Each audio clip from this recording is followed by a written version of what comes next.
Hey YouTube, ignore my hair. I want to talk about Kansas for a minute. I haven't been doing a lot of videos on here because I don't have a lot of engagement on here.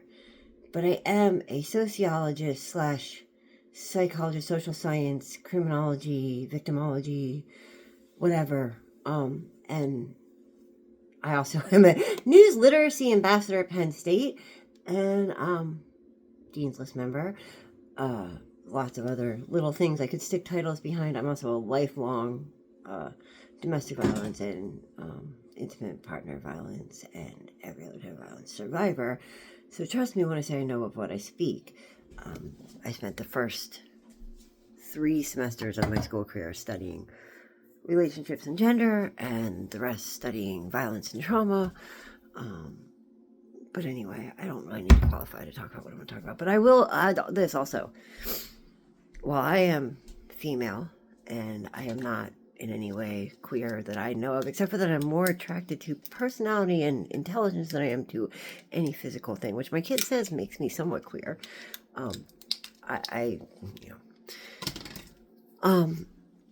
my children, my 3 biological and 2 bonus children, 3 of them so far have been non-binary and non-straight oriented. So I've had an opportunity to learn a great deal about gender in my life.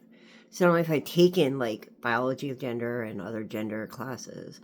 I'm sorry because my camera dot is up here, but if I look up there, like I don't know where to look. Okay, maybe I'll hold my camera down here. I'll feel better. But somebody said something that's very, very important.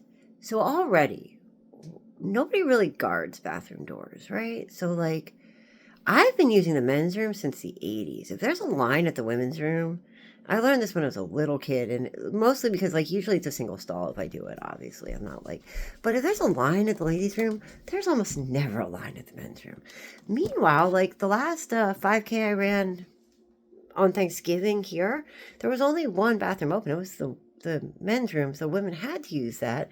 We all just stood in a line together. I was actually in the stall, and a man came in to use the urinal. Knew I was in there because he'd been standing behind me in line, was just in too much of a hurry.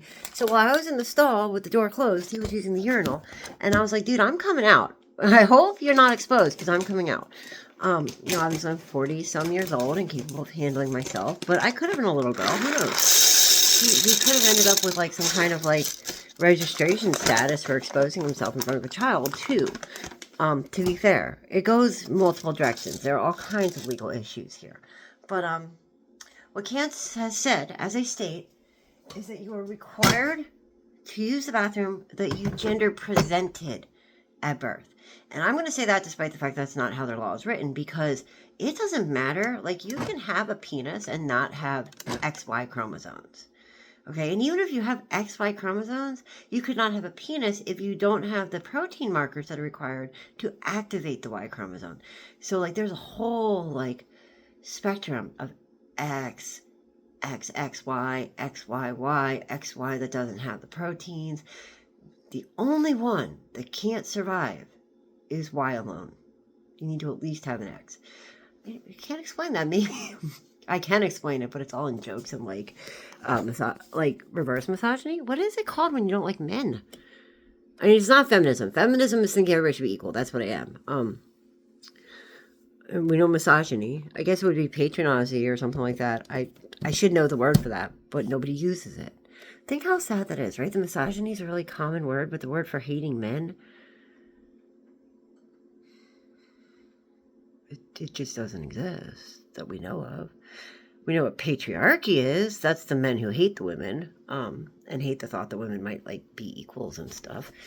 Anyway, so they made a law that whatever you presented in their opinion at birth is the bathroom you should use. So if you were born being believed to be a man, you have to use the men's bathroom. And if you were born being believed to be a woman, you have to use the woman's bathroom. There's a whole lot of reasons that's bad. It's got a lot to do with like surgery and hormones and other things, outside just the fact that it's stupid. Okay, 3% of the population is trans. 3%. I mean, outwardly, openly trans. There's probably a whole lot more that are that don't speak up. There's not some rash of transness, by the way. We just made it a safer space for people to admit who they are. There are other cultures where, like, being trans, like the Native Americans call it two-spirited, not two-faced, two-spirited, meaning you are double the person, literally, like spiritually, you are more spiritual of a person because you have both sides. It's awesome. I love their view on it. But anyway, again, I digress.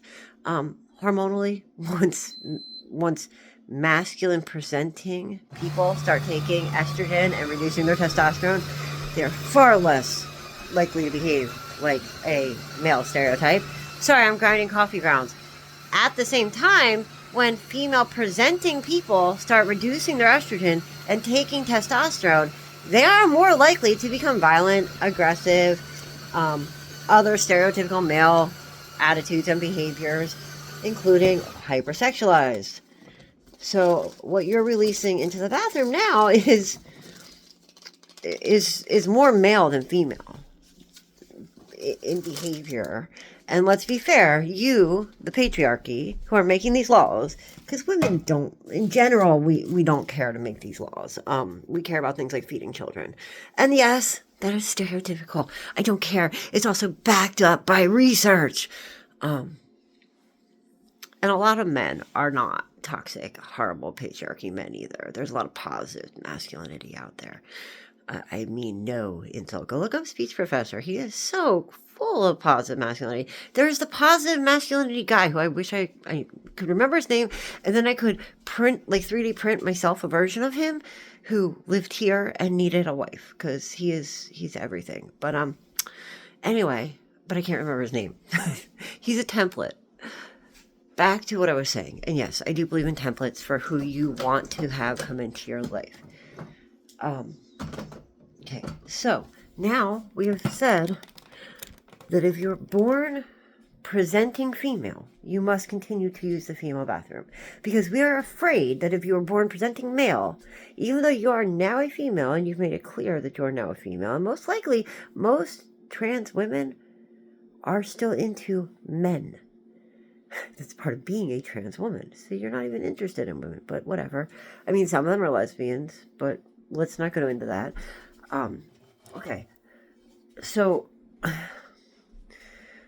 on top of that, what you are saying is that someone who fully presents as a male, has facial hair, does not have breasts, may or may not have a penis depending on the surgeries they've had, who looks masculine, walks in and out of the female restroom, because that is where they're assigned to go. Now, I don't know who's checking their ID or their birth certificate or whatever. I do realize that you just took away anything that had an improved gender marker. You took away the legality of that, although that's being, tried in court too, whether or not you can do that without any type of, anything. But, you just dehumanize 3% of your population. It's like 1,400 people. That... in Kansas, not total, but still, 1,400 people, which is a huge amount to dehumanize, and at the same time, it's such a minuscule amount of your population. It's so ridiculous, okay? If I keep this under another minute. But now, all girls are going to have to get used to people who appear to be men walking in and out of their bathrooms. So guess what happens when an actual predator with a beard and ill intent walks in and out of a woman's room that we already don't tend to notice unless somebody has a reason to be noticing? You better be watching your daughters and your wives, okay? Or yourself, because, it doesn't make me feel safer. I'm very glad I'm not in Kansas. It's awful. It is awful. And the only reason they make this big... one person got a 5th place medal instead of a 4th because a person who was trans got the 4th place. But, literally, it's not a thing. It's not a thing. You just are told it's a thing so that you don't look at the Epstein files and the drug trafficking and the money laundering and the actual pedophiles. It's not a thing. And it's not safe. You just made girls less safe. Congratulations.